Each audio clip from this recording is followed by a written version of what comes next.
Yes yes yes, नमस्कार नमस्कार नमस्कार। मैं सुमित शर्मा सबका स्वागत करता हूं आपके अपने चैनल या बैच जीत 2025-26 बैच में, जहां पे ये है आपके पास लेक्चर नंबर 9। बोलिए तो वही पेज खुला हुआ है यार। एक्चुअली पिछली बार भी यहीं से ना वीडियो बंद हो गई due to overheating of the phone. कोई दिक्कत नहीं है, ओवर हीट हो गया तो व्हाट है वो, हम वहीं से कंटिन्यू कर रहे हैं। यहाँ पे थे हम गैमीट्स लिख रहे थे, तो गैमीट्स ही लिखेंगे आगे भी। गैमीट्स में मैंने बता दिया था आइसोगैमस हो सकते हैं, एनाइसोगैमस हो सकते हैं और ऊगैमस भी हो सकते हैं। ऊगैमस का क्या मतलब था? ऊगैमस का मतलब था कि मेल गमीट इज स्मॉल और motile and female gamete is large. ठीक है, तो इसी के साथ फाइकोमाइसिटीज कंप्लीट होता है। एग्जांपल्स के बारे में हम बात अगले पेज पे कर लेंगे, अगली बार जब लिखेंगे ना तब करेंगे। अच्छा, अगर हम बात करें एस्कोमाइसिटीज की, तो सेप्टेट ब्रांच हमने लिख दिया। इसमें असेक्सुअल स्पोर कौन से हैं? जल्दी जल्दी लिखिएगा आप थोड़ा सा। असेक्सुअल स्पोर्स बिल्कुल सही, कोनिडिया है, कोनिडिया है। और सेक्सुअल स्पोर कौन से हैं? Sexual spore are ascospores. Ascospores जो कि किसके अंदर हैं? इन एस्कस, यानी कि कैसे हैं? एंडोजीनस हैं। और ascus are arranged in, ascus arranged in fruiting bodies. उन फ्रूटिंग बॉडीज का क्या नाम था? उन फ्रूटिंग बॉडीज का नाम था एस्कोकार्प्स। नीचे नहीं भी दिख रहा तो भी कोई दिक्कत नहीं है, आपको कोई दिक्कत नहीं, कोई घबराने की बात नहीं। आपको पूरा पेज ही मिलेगा पिक्चर में, और अगर पूरा पेज ना भी मिले तो ये सारा कुछ हम लिख चुके हैं पहले से ही। ठीक है, तो जो मेजर मेजर चीजें थी इसको मैसिटीज थी वो भी हमने कवर कर ली। बेसिडियोमैसिटीज में भी ब्रांच और सेप्टेट है। असेक्सुअल स्पोर है ही नहीं, और इसमें असेक्सुअल स्पोर कौन सा था? ड्यूट्रोमाइसिटीज में कौन सा था असेक्सुअल स्पोर? इसमें भी कोनिडिया था। मतलब कोनिडिया कोनिडिया कोई भी नहीं, और इसमें जो दो बचे यानी कि एप्लानोस्पोर एंड जूस्पोर। ठीक है, तो कोनिडिया है, और ये भी कोनिडिया कैसा है? एक्सोजीनस। अच्छा, यहाँ पे कोनिडिया नहीं लिखा ना हमने, कोनिडिया इज एक्सो जीनस, मतलब बाहर बनेगा, किसके ऊपर बनेगा? ऑन कोनिडियोफोर, कोनिडियोफोर के ऊपर बनेगा। ठीक है, सिमिलरली यहाँ पे भी वैसे ही है। और इम्परफेक्ट फंगस लिख दिया। और क्या था इसमें? असेक्सुअल स्पोर है नहीं। सेक्सुअल स्पोर कौन सा है? सेक्सुअल स्पोर कौन सा है? सेक्सुअल स्पोर का नाम है बेसिडियोस्पोर। बेसिडियोस्पोर जो कि ऑन बेसिडियम, बेसिडियम के अंदर मियोसिस होती थी, है ना। इसमें सोमैटिक सेल्स के साथ जो है वो प्रोटो वो हो रहा था, क्या हो रहा था? प्लाज्मोगेमी। प्लाज्मोगेमी किसके अंदर हो रही थी? सोमैटिक सेल्स के अंदर हो रही थी। और उसके बाद जो कैरियोगेमी और मियोसिस थी वो यहाँ पे लिख ही लो, कैरियोगेमी एंड मियोसिस इन किसके अंदर हो रही थी? बेसिडियम, बेसिडियम के अंदर हो रही थी, जिससे बेसिडियोस्पोर बन रहे थे, है ना। और ये बेसिडियोस्पोर कैसे थे? देवर एक्सोजीनस। मतलब एंडोजीनस सिर्फ यहाँ पे है और यहाँ पे है, बाकी कहीं पे भी एंडोजीनस आपको नहीं देखने को मिलेंगे। इसमें हमने पढ़ा they are mostly decomposers. Decomposers का काम करते हैं, और कई सारे एनवायरमेंट मतलब रिप्लेनिशमेंट ऑफ सॉइल कह लो, replenishment of soil, replenish the nutrients to soil, nutrients को सॉइल तक वापस भेजते हैं। तो नोट करिए सारी चीज को, और इसी के साथ आपका जो फंगस वाला टाइप, फंगस वाला जो किंगडम है वो भी हमने कंप्लीट कर लिया है।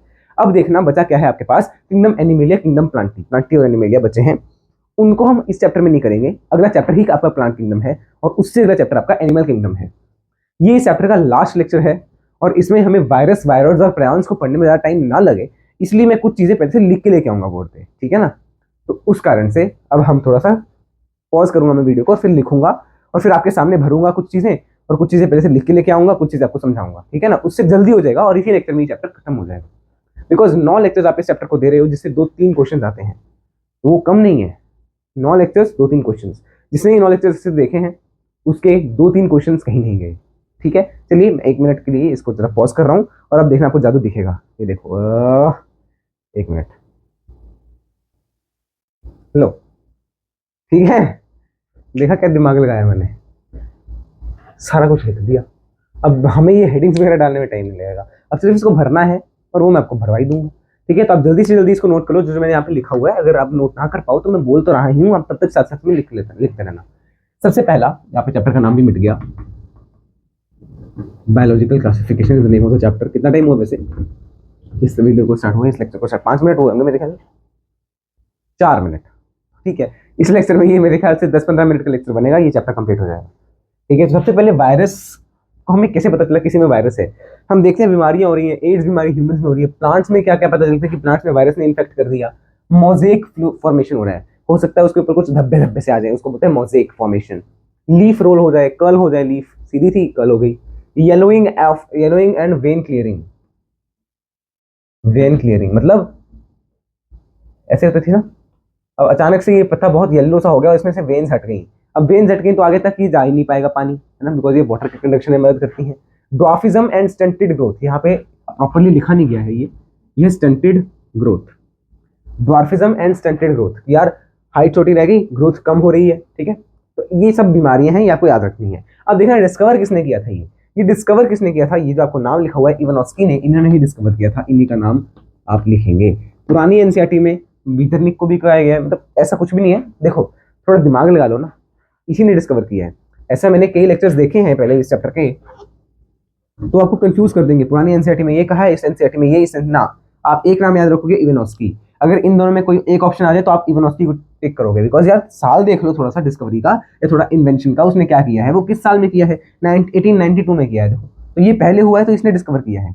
अच्छा इसका मीनिंग क्या है, इसका मीनिंग है venom, venomous fluid, poisonous fluid, venomous fluid.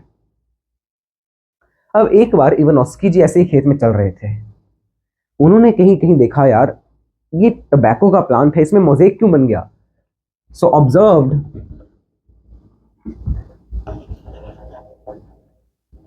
Mosaic formation on tobacco plant and named it tobacco mosaic disease caused by, किसने कॉज करवाई, टीएमवी माने tobacco mosaic virus, tobacco mosaic virus, ठीक है। तो ये है। अच्छा फिर इनके बाद आए 1898 में बिजरनिक ने क्या किया, इन्होंने एक टोबैको में से extracted the fluid from one tobacco,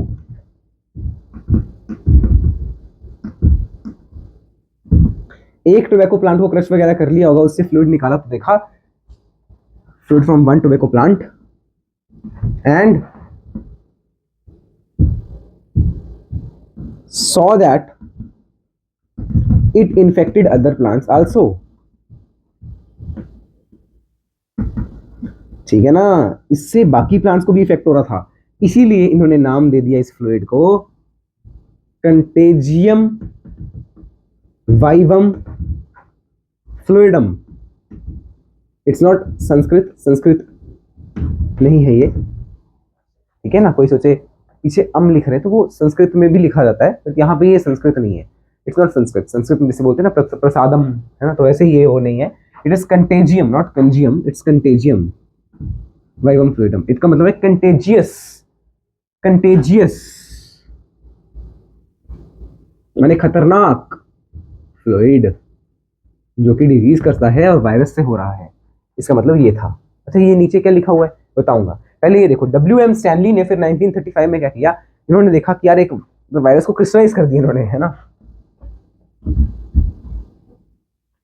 crystallised virus के क्रिस्टल बना दिए एंड इन्होंने और क्या कहा, यार वायरस के जो क्रिस्टल बन रहे हैं, फाउंड दैट, इन्होंने देखा कि उसमें प्रोटीन कंटेंट बड़ा हाई है, मोस्टली प्रोटीन इन इट, उसमें प्रोटीन बड़ा ज्यादा था, बहुत ज्यादा प्रोटीन था उसमें, ठीक है, ये उन्होंने नोटिस किया। और इसी के साथ वायरस के रिलेटेड दो थ्योरीज आने लगी कि यार वायरस जब यहाँ पे देख रहे हो तो वो बीमारी कॉज करवा पा रहा है, और बीमारी कॉज कोई कब करवा पाएगा, जब वो उसकी मैकेनिज्म को कंट्रोल कर रहा है, उस बॉडी के मैकेनिज्म को, और उसमें नई नई चीजें बनवा रहा है। जैसे इस वायरस ने टोबैको प्लांट को कंट्रोल कर लिया, उसके मैकेनिज्म को कंट्रोल कर लिया, उसके डीएनए में या उसके जेनेटिक मटेरियल में कुछ चेंज ले आया, जिसके कारण से अब उसके अंदर मोज़ेक फॉर्मेशन हो रहा है। अब जब हमने इसको दूसरे प्लांट में डाला तो उसमें भी वैसे ही हो रहा है। दैट मीन्स जब तक वायरस एक प्लांट के अंदर है, एक बॉडी के अंदर है, तब तक वो किसी न किसी चीज को इन्फेक्ट कर रहा है। बट उसके बाहर, बॉडी के बाहर उसका कोई वजूद नहीं है। बॉडी के बाहर आप उसको क्रिस्टलाइज कर सकते हो। ये चीज है कि यार ये नॉन लिविंग है, ये कह रहा है कि ये नॉन लिविंग है, बट ये जो ऊपर वाली चीजें ये कह रही है कि ये लिविंग है। ठीक है ना, इसीलिए इसको कहा कंटेजियम वाइवम फ्लूइडम, ये TA है, नोट कर लेना। अब देखना, हमने देखा कि वायरस जो है वो कई चीजों को इन्फेक्ट कर रहा है। प्लांट को इन्फेक्ट करने वाला वायरस कैसा होगा? That will be a single stranded RNA वाला वायरस। उसका एक ही स्ट्रैंड होगा और RNA होगा। अच्छा, सिंगल स्ट्रैंडेड का क्या मतलब? जैसे DNA होता है डबल स्ट्रैंड, जैसा होता है ना डबल स्ट्रैंडेड, दो स्ट्रैंड्स होते हैं, एक धागा अलग दूसरा धागा अलग। ऐसी सिंगल स्ट्रैंडेड और RNA है, not DNA, it's RNA। Animals के केस में वो सिंगल स्ट्रैंडेड RNA भी हो सकता है, डबल स्ट्रैंडेड RNA भी हो सकता है, बट DNA डबल स्ट्रैंडेड ही रहेगा। देखो DNA जितने भी है डबल स्ट्रैंडेड ही है, और यहाँ पे बैक्टीरिया के फेज, बैक्टीरिया में DNA डबल स्ट्रैंडेड होगा, इसको बोलते हैं बैक्टीरियोफेज। बैक्टीरियोफेज। प्रोटीन कोट के बारे में बात करते हैं। जो प्रोटीन, अच्छा हमने पढ़ा ना कि यार ये वायरस का स्ट्रक्चर कैसा होता है। वायरस में कुछ भी नहीं है, सिर्फ ये DNA जेनेटिक मटेरियल प्रेजेंट है, और उस जेनेटिक मटेरियल को कवर करने के लिए एक कोट है बस। और वो कोट किस चीज का बना है? प्रोटीन का बना है। ठीक है, तो covers the genetic material, covers the genetic material, और इसकी अलग अलग शेप हो सकती है, and can be of various shapes. अलग अलग शेप्स के हो सकते हैं, अलग अलग शेप्स के हो सकते हैं। कोई टेट्रागोनल लिख लो, एनसीईआरटी में मेरे ख्याल बताया हुआ टेट्रागोनल। तो पॉलीहेड्रॉन शेप, पॉलीहेड्रॉल शेप। ठीक है, ये अलग अलग शेप्स हैं इस प्रोटीन कोट की। अच्छा, ये प्रोटीन कोट किस चीज का बना होता है? Made up of small units. Made up of, नहीं समझ आ रहा, नहीं लिख रहा, नीचे नीचे नहीं दिख रहा होगा तो मैं आपको बोल के तो रहा हूं ना। Made up of small units called capsomeres. इन कैप्सोमेर से जो प्रोटीन कोट बना है उसका नाम क्या है? कैप्सिड। अब चेक करो, आपके सामने आपकी एनसीईआरटी में डायग्राम दिया होगा, ऊपर देखना, ये जो दो डायग्राम है, ये देखो। सबसे पहला डायग्राम ये, इसमें देखो कैप्सिड दिया हुआ है, ये आरएनए वाला वायरस है, ये RNA वायरस है। ये चेक करो, ये डबल स्ट्रैंडेड DNA वाला होगा, डबल स्ट्रैंडेड DNA बोल, क्योंकि ये बैक्टीरियोफेज है तो डबल स्ट्रैंडेड DNA। ठीक है ना, बैक्टीरियोफेज का देखो हेड, कॉलर, शील्थ, ये शील्थ है, ये टेल है, और यहाँ पे ये होती है प्लेट, ये होती है प्लेट। ये जो स्ट्रक्चर बना है ना, ये this is called plate and this is called tail. Tail fibres, tail fibres क्यों है? ताकि वो बैक्टीरिया के साथ अटैच हो सके, बैक्टीरिया के साथ अटैच हो सके। ठीक है ना, मेरे ख्याल से ये क्लियर है। अब वायरस में आपको इतना ही याद रखना है। इसीलिए वायरस कैसा है? असेलुलर है, कोई सेल नहीं है इसके पास, बिकॉज क्या है? एक DNA है, ये जेनेटिक मटेरियल। यस, यहीं से कंटिन्यू कर रहे हैं, फिर से बंद होगा। ठीक है, तो वायरस क्या है? कुछ भी नहीं है, जेनेटिक मटेरियल है इनसाइड प्रोटीन कोट, जिसको हमने क्या बोला? कैप्सिड बोला। ठीक है, कैप्सिड के अंदर एक जेनेटिक मटेरियल रख दिया बस। इसीलिए ये सेल नहीं है, नॉट अ सेल, इसीलिए इसको बोलते हैं ए सेलुलर। तो ऐसे ही ए सेलुलर कुछ चीजें और भी होंगी, जैसे वायरस तो ये आपने पढ़ लिया, वायरॉइड्स, प्रायॉन्स, इनमें कोई सेल नहीं होता, दे आर ए सेलुलर। तो वही कहा है in 5 kingdom system no place for lichens. Lichens के लिए कोई प्लेस नहीं है। लाइकन्स पता नहीं ना वो क्या चीज है, बताऊंगा आगे। लाइकन्स जो है वो फंगस बनाती है, फंगस फॉर्म्स द लाइकन्स, और उसमें क्या होता है वो हम आगे पढ़ेंगे। In 5 kingdom system no place for lichens, acellular organisms, acellular organisms like, किसकी जैसे जो हमने अभी पढ़े, वायरस, वायरॉइड्स, और हमें एक और पढ़ना है प्रायॉन्स। ये तीनों अभी हम पढ़ेंगे। वायरस हमने पढ़ लिया है, वायरस में इतना ही दिया हुआ है। दोबारा से एक बार सुन लो क्या क्या मैंने कहा वायरस के बारे में, है ना। इसको नोट करो, फिर मैं वायरस आपको अगले पेज पे दोबारा से रिवाइज करवा देता हूँ एक बार। बिकॉज रिवाइज करना क्यों जरूरी हो गया वायरस को? क्योंकि यार एक मिनट, ये फोकस नहीं था, क्योंकि ये हमने लिखा लिखा ही पढ़ा, खुद से लिखा कम है ना, इसमें सिर्फ हेडिंग हेडिंग लिखी थी पहले तो, वैसे तो, बट स्टिल। तो एक बार इसको रिवाइज करना है तो देखो कैसे करेंगे। वायरस सेलुलर है क्या? नहीं, इसमें कोई सेलुलर चीज नहीं है, मतलब ये असेलुलर है, इसमें सेल है ही नहीं। इट इज नॉट सेलुलर, यानी कि असेलुलर कह लो या नॉन सेलुलर कह लो, क्योंकि इसमें सेल ही नहीं है, कुछ भी नहीं है, सिर्फ जेनेटिक मटेरियल है। और वो जेनेटिक मटेरियल इसके अंदर पड़ा है, किसके अंदर पड़ा है? हाँ, प्रोटीन कैप्सिड, कैप्सिड के अंदर बना है। और वो कैप्सिड किसने, किस चीज से बना है? कैप्सिड बना है छोटे छोटे यूनिट्स, जिसको आपने क्या बोला? कैप्सोमेर्स। ठीक है ना, वो कैप्सोमेर्स किस चीज के बने? वो भी प्रोटीन से बने हैं, क्योंकि कैप्सिड ही पूरा प्रोटीन से बना है, तो कैप्सिड कैप्सोमेर से बना है। और कैप्सूल में भी प्रोटीन से बने होंगे ना फिर तो, ठीक है। जो जेनेटिक मटेरियल है वो सिंगल स्ट्रैंडेड आरएनए, हाँ सिंगल स्ट्रैंडेड आरएनए होगा in case of plants, double stranded RNA, single stranded RNA, double stranded DNA, ये तीनों में से कोई भी हो सकता है फॉर एनिमल्स। और अगर मैं बात कर रहा हूँ बैक्टीरिया की तो उसमें डबल स्ट्रैंडेड डीएनए होगा जिसको हम बोलते हैं बैक्टीरियोफाज। इसके बारे में डिस्कवरी के बारे में बात करते हैं। डिस्कवरी की है इवानोस्की ने। इवानोस्की ने 1892 में क्या बताया, 1892 में उन्होंने बताया है कि यार उन्होंने एक वायरस की डिजीज देखी है जो कि किसमें हो रही है, टोबैको प्लांट में हो रही है। उन्होंने देखा मोज़ेक फॉर्मेशन हो रहा है और मोज़ेक फॉर्मेशन किस कारण से हो रहा है उस ऑर्गेनिज्म को उन्होंने देखा। यहाँ पे एक चीज रहेगी लिखना, वो लिख लो। Ivanovsky noticed that the disease was caused by a very small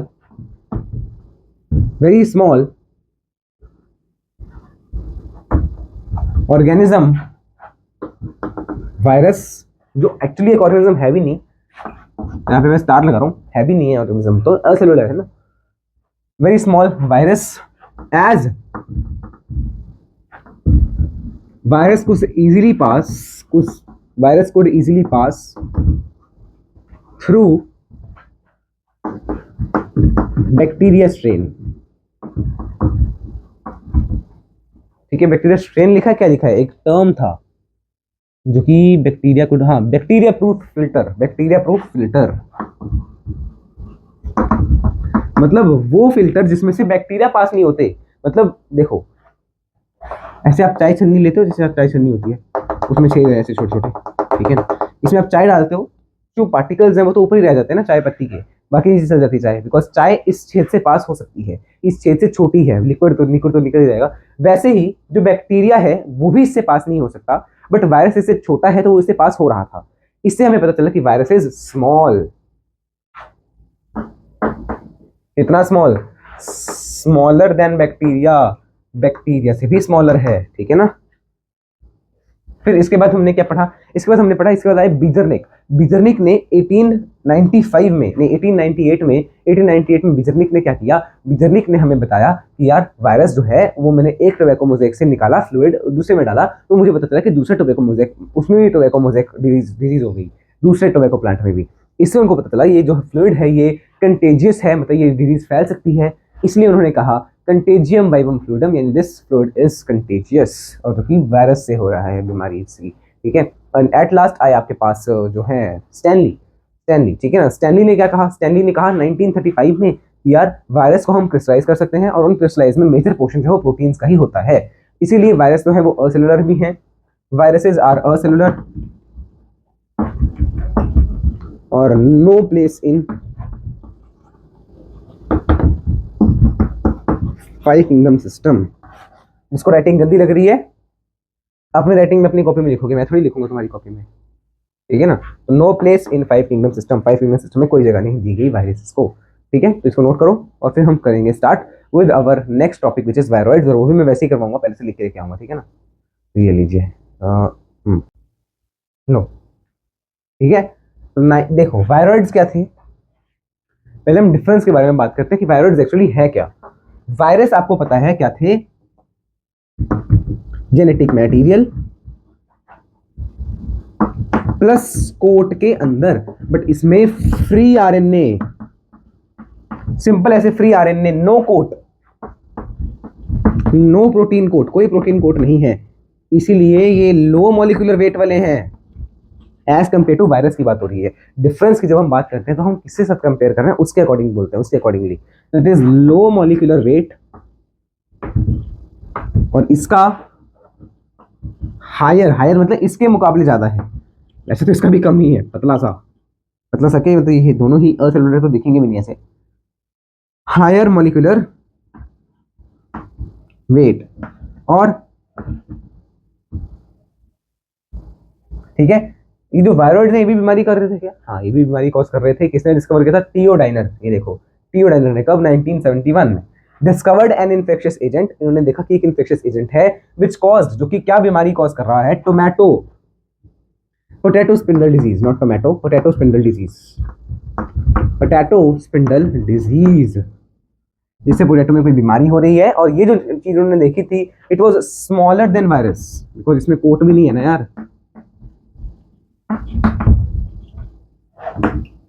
larger than virus. Okay, virus में इतना दिया है। इसके बाद प्रायॉन्स करेंगे, तो प्रायॉन्स भी हम यहीं पे करेंगे। ये प्रायॉन्स है, इट्स नॉट प्रॉन्स, जो कि खाते भी हैं कुछ लोग, प्रॉन्स होते हैं ना कुछ खाने वाले, ठीक है। चलिए इसको नोट करो, खाने वाले क्या, वैसे तो वो सी फूड में आता है, ठीक है, वो तो अपना जीवन जी रहा है, बट हम खा रहे हैं उन्हें, क्या करें।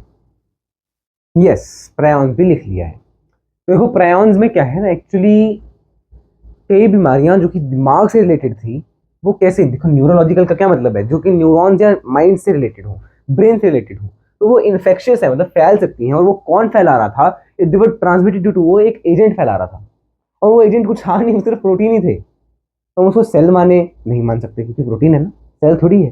सेल मानने के क्या कंडीशन थे, वो हम पहले लिविंग वर्ल्ड में देख चुके हैं कि कौन सा सेल लिविंग है, कौन सा लिविंग नहीं है।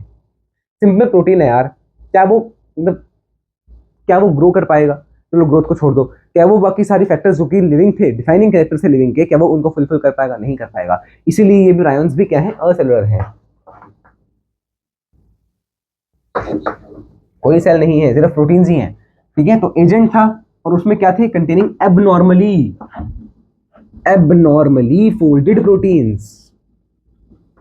याद रखना है, प्रायॉन्स का मतलब है एबनॉर्मली प्रोटीन फोल्ड हो चुके हैं। एक्चुअली प्रोटीन की एक चेन होती है, ये प्रोटीन की चेन है जो कि एबनॉर्मली फोल्ड होगी, तो उससे कोई ना कोई बीमारी हो सकती है। तो ये वही है, एबनॉर्मली फोल्डेड चेन थी, वो आगे आगे ट्रांसफर हो रही है इस एबनॉर्मली फोल्डेड चेन के कारण बीमारी, ठीक है। इनका साइज कितना है प्रायॉन्स का, सिमिलर टू वायरसेस, जितना साइज वायरस का उतना ही। जैसे कल परसों एक्चुअली, या सुनाऊं, चलो सुना देते हैं। क्या है, मैं ना अपने ही घर में से किसी को फोन कर रहा था, ठीक है, रिश्तेदारों में से ही, कि आपके बेटे के लिए एक रिश्ता है, ठीक है। तो वो कहते कितनी हाइट है जी लड़की की, मैं कहा, अब मैं सोचने बैठा, मैंने कहा जितनी मेरी उतनी हाइट है लड़की की भी। वो पूछे तुम्हारी कितनी है, अब मैं क्या बताऊं यार। सिमिलर टू वायरस, तो इसका साइज कितना है, जितना वायरस का साइज है। अच्छा, ये बीमारी है बोविन स्पॉन्जिफॉर्म। अभी बोलते बोलते किसी के जीव में क्रैम्प आ जाए, इतना बड़ा नाम है। दोबारा देखो, बोविन स्पॉन्जिफॉर्म, ध्यान से तोड़ तोड़ के पढ़ो, इन सिफेलोपैथी। तो बोविन स्पॉन्जिफॉर्म इंसेफेलोपैथी, जिसको आप बोलते हो कैटल में बीमारी है ये, है ना, गायों भैंसों में, कैटल मतलब जो चरने वाले होते हैं उनको बोलते हैं। तो बोविन स्पॉन्जिफॉर्म इंसेफेलोपैथी, और इसको आप बोलते हो mad cow disease. Mad cow disease in cattle, इसकी फुल फॉर्म, शॉर्ट फॉर्म याद रखना, BASE, बोविन स्पॉन्जिफॉर्म इंसेफेलोपैथी। अब किसी को कोई बोले कि मुझे ये याद नहीं हो रहा, भाई तुम किस चीज की तैयारी कर रहे हो, तुम्हें पता है, नीट की तैयारी कर रहे हो, नीट में आगे जाके तुम्हें क्या क्या करना पड़ेगा याद, वो तुम्हें पता है, नहीं पता ना, तो बस फिर इसको भी छोड़ दो फिर। इट्स एनालॉगस वेरिएंट, ह्यूमंस में भी इसका एक एनालॉगस, जैसा यहाँ पे है ना, वैसे उसका एनालॉगी, एनालॉगी मतलब सिमिलर, उसका एनालॉगस ही हमारे अंदर भी है, जिसको आप बोलते हो CJD डिजीज, यानी कि इसका नाम है CR Jacob disease, CR Jacob disease, जो कि ह्यूमंस में है। इसी का ऑटोनॉमस, इसी का एनालॉगस, मतलब इसी के जैसा एक बीमारी ह्यूमन में होती है। जैसे ही बीमारी कैटल के लिए, वैसे ही ये बीमारी ह्यूमन के लिए, ठीक है, नोट करो। प्रायॉन्स इतना ही है, प्रायॉन्स में इतना ही है। इसके बाद बता आपके पास लाइकेंस। तो लाइकेंस हम ऐसे ही कर लें क्या, खुद से लिख के कर लें, चलो खुद से लिख के कर लेते हैं। क्या लाइकेंस असेलुलर है, नहीं, लाइकेंस आर सेलुलर, बट फिर हमने उसको अलग क्यों रखा, क्योंकि यार लाइकेंस क्या होते हैं वो मैं आपको बताता हूँ। फंगस में मैंने आपको वो चीज नहीं पढ़ाई थी, जो मैं आपको अभी पढ़ाऊंगा।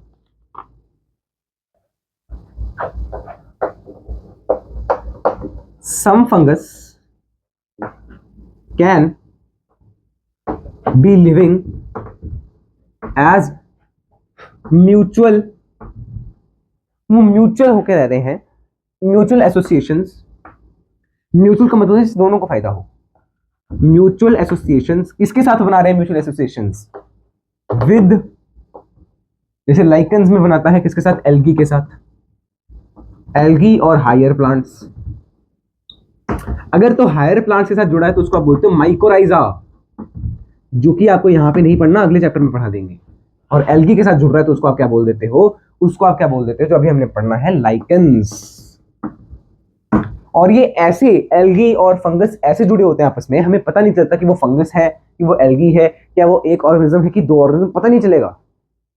It is very difficult to understand that organism. ठीक है, एक्चुअली तो दो ऑर्गेनिजम्स का कॉम्बिनेशन है ना लाइकेंस, बट हम देख के बता ही नहीं पाएंगे कि ये एक है कि दो है, इसलिए उसको अलग रखा गया। अब बताओ, उसमें तो एल्गी भी है, फंगस भी है, उसको प्लांटी में रखें, एनिमल में रखें, सॉरी प्लांटी में रखें, एल्गी प्लांटी में आता है, उसको प्लांटी में रखें कि फंगस किंगडम में रखें, या इसमें हायर प्लांट्स भी हैं, फंगस भी है, हम उसको किस में रखें? बोले हमें ज्यादा एरिया तो हायर प्लांट्स का दिख रहा है, तो हायर प्लांट बड़ी पागल हो गया, उसमें फंगस का पार्ट भी तो है पूरा सा। ठीक है, इस चैप्टर में हमें लाइकेंस पढ़ना है। तो it is not a cellular but difficult to recognize organism, recognize and categorize that organism। याद करो, आइडेंटिफिकेशन के बाद आता था कैटेगराइजेशन।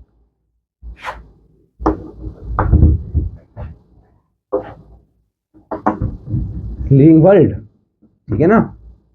तो लाइकेंस के बारे में क्या है, लाइकेंस में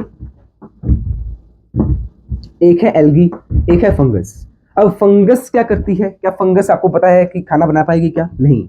तो इसीलिए जो खाना बनाता है उसको हम क्या बोल देते हैं, और जो खाना खाता है उसको क्या बोल देते हैं? खाना बनाने को बोलते हैं फाइको। फाइको मतलब खाना बनाने का पिगमेंट है, फाइकोबायोंट। और जो खाना खा ही रहा है, कह रहा है ये खाना, दिस इज माई, इंग्लिश में दिस इज माई, ऐसे याद कर लो, माइकोबायोंट। मतलब मैंने कैसे याद रखा है, फाइको और एल्गी, और दूसरा तो माइकोबायोंट हो। ठीक है, तो फाइकोबायोंट का काम क्या है? Food preparation. अब देखो मैंने कहा कि ये म्यूचुअली रह रहे हैं, मतलब इससे इसको भी फायदा हो रहा है, इससे इसको भी फायदा हो रहा है, दोनों को फायदा हो रहा है। फूड प्रिपरेशन में मदद हो रही है, फूड प्रिपरेशन में मदद हो रही है, सॉरी ये फूड प्रिपेयर कर रहा है, और वो फूड ये खाएगा, फंगस को देगा, और फंगस इसको क्या देगा? एल्गी को। बदले में फंगस भी तो एल्गी को कुछ देगा ना। तो ये इसकी रीएब्जॉर्प्शन जो है, water absorbing characteristic, water absorbing capacity को इंक्रीज कर देगा। साथ ही आपने पढ़ा कुछ फंगस ऐसे होते हैं जो कि क्या नाइट्रोजन, मतलब न्यूट्रिएंट साइक्लिंग में भी मदद करते हैं, तो न्यूट्रिएंट प्रोवाइड करेगा, है ना। वो ये किसको दे रहा है? एल्गी को दे रहा है। इसको नोट करिए, तो एल्गी क्या कर रही है? इसको फूड प्रिपेयर करके दे रही है, यानी कि एल्गी इसको फूड प्रिपेयर करके न्यूट्रिशन प्रोवाइड कर रही है। किसको? फंगस को। और फंगस उसको ये सब दे रहा है। नोट करो, मैं 1 मिनट साइड पे हूँ, इसकी पिक्चर क्लिक करो, नोट करो, ठीक है ना। अच्छा एक चीज और रहेगी, यहाँ पे एक चीज तो लिखी थी हमने फंगस में, हाँ एल्गी के स्पेलिंग पहले तो हमने गलत लिखे हैं।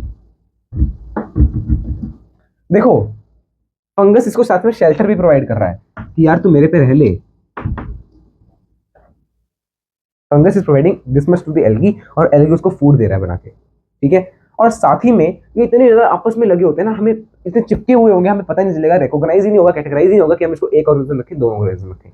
साथ में एक और चीज लिखना, lichens do not grow in polluted areas. Lichens polluted areas में ग्रो नहीं करते, इसीलिए लाइकेंस को आप बोलते हो पॉल्यूशन इंडिकेटर। जहां पे लाइकेंस हैं मतलब वहां पे एयर बहुत अच्छी है, और जहां पे लाइकेंस नहीं ग्रो कर रहे हैं मतलब वहां पे पॉल्यूशन है, ठीक है। तो इसी के साथ आपका ये चैप्टर मेरे ख्याल से कंप्लीट होता है। इसको जल्दी से जल्दी नोट करो, फिर हम होमवर्क की बात करेंगे, और हम आपको एक और चीज दिखाना चाहूंगा मैं, उसकी थोड़ा सा वो दिखाऊंगा। 1 मिनट पहले आप इसको नोट करो, ठीक है ना। तो वो बताता हूँ मैं, तो पहले हम होमवर्क के बारे में बात कर लेते हैं। अब आपको टोटल कितनी डीपीपीज मिल जाएंगी चैप्टर की, तब अपलोड होंगी। अभी कोई भी डीपीपी अपलोड नहीं हुई है, ठीक है ना। अपलोड आज होंगी, सारी डीपीपीज एक साथ अपलोड होंगी, ठीक है। आज या कल, 2 दिन तक मुझे टाइम दे दो, उसमें आपको सारी डीपीपीज और इस चैप्टर के नोट्स अपलोड हो जाएंगे, ठीक है। फिर एक लेक्चर आपको मिलेगा, इसकी प्रैक्टिस लेक्चर,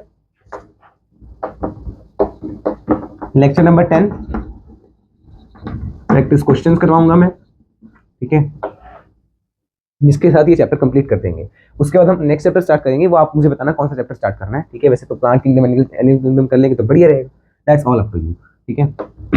और रिवाइज करना है चैप्टर को, and chapter is now over. इसका आपको जो है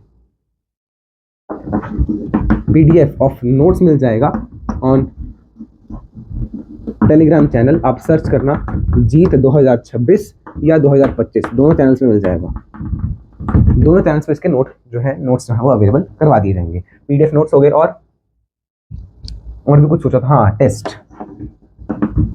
test of chapter 2 biological classification, biological classification plus living world, दोनों चैप्टर्स का टेस्ट होगा, एक साथ होगा।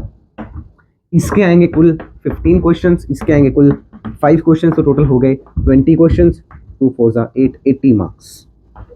80 मार्क्स का टेस्ट होगा। कब होगा उसके बारे में बात कर लेते हैं अभी भी। आज है 28 तारीख, ये दोनों चैनल्स पे कुल मिला के आज एक चैनल पे जाएगी, कल दूसरे पे, तो 29 तक चली जाएंगी, है ना। तो 30 और ये है आपके पास महीना 5वां, जनवरी फरवरी मार्च अप्रैल मई, तो 31 दिन का होता है ना ये। तो आप इसका टेस्ट दोगे 2 तारीख को, 2 जून 2024 संडे को, ठीक है ना। और उसी के साथ आपको उसी दिन जो है इसके सॉल्यूशंस भी अवेलेबल करवा दिए जाएंगे, सॉल्यूशंस भी उसी साथ आपको मिल जाएंगे साथ साथ, ठीक है ना। और अच्छा, और एक और चीज, ये तो आपने कर लिया, बट मैंने आपको कुछ बोला था कि यार क्वेश्चंस मैं आपको करवाता हूँ, बताता हूँ। अब आप मुझे बताना, ये जो क्वेश्चन अभी मैं आपको दिखाऊंगा ये 2024 के क्वेश्चन है, वेट करो 1 मिनट के लिए, ये देखना। पहला क्वेश्चन 2024 का question, which of the following is not the criteria for fungus classification, mode of nutrition, अरे मोड ऑफ स्पोर, हाँ स्पोर फॉर्मेशन था, किसी में एंडो था, किसी में एक्सो था, फ्रूटिंग बॉडी भी थी, है ना, किसी में एस्कोकार्प्स था, किसी में बेसिडोकार्प्स था, और किसी में तो थे ही नहीं। मॉर्फोलॉजी ऑफ माइसीलियम, हाँ माइसीलियम भी किसी में सेपरेट, किसी में सेपरेट, मतलब एक ही बचा जो कि नहीं हो सकता है। तो क्या मैंने ये करवाया होगा, आगे देखना 1 मिनट। ये लो, ये पिछले साल के नोट्स हैं, पिछले साल तो मैंने ऐसे ही पढ़ाया था ये, ठीक है। और वहाँ पे ये देखो, ये बेसिस और ये अंडरलाइन किया हुआ सारा, तो बेसिस को पढ़ाया है ना मतलब। और यहाँ देखना, Rhizopus Ustilago Puccinia Agaricus, mushroom smut fungus, मतलब smut rust mushroom Rhizopus Ustilago, ये देखना, ये तो यहाँ नहीं है, यहाँ पे सिर्फ राइजोपस के बारे में बताया था, और ये तो अगला है। यहाँ देखो, पुसिनिया रस्ट अस्टिलैगो स्मट, और ये तो आपको अभी भी पता है ना अगैरिकस मशरूम, ठीक है। ये तो मैंने आपको अभी भी ट्रिक्स के साथ बताए हैं। तो इसका मतलब है कि यार सारा कुछ हम पहले से ही कवर करते आ रहे हैं, और इस साल हमने और बेटर तरीके से सारी चीज़ें कवर करने की कोशिश की है। अब आप मुझे बताना कि क्या आपको इन 9 लेक्चर्स में कहीं दिक्कत है। 10th लेक्चर आपको मिल जाएगा, और आप इस चैप्टर को रिवाइज करना, पीडीएफ नोट्स आपको मिल जाएंगे, और साथ में एक और चीज़ बोली मैंने अभी, पीडीएफ नोट्स मिल जाएंगे, और भी कुछ था, चलो देखते हैं, ठीक है। कुछ तो अभी मिस कर गया, चलो कोई नहीं, मिलते हैं हम कल, तब तक के लिए। अच्छा, नए चैप्टर स्टार्ट करेंगे, वो हम देखते हैं कौन सा करना है, वो हम जून में स्टार्ट कर लेंगे, ठीक है। मिलते हैं कल, तब तक के लिए जय श्री कृष्ण, राम राम, सीताराम, राधेश्याम, श्रीमन नारायण, राम राम।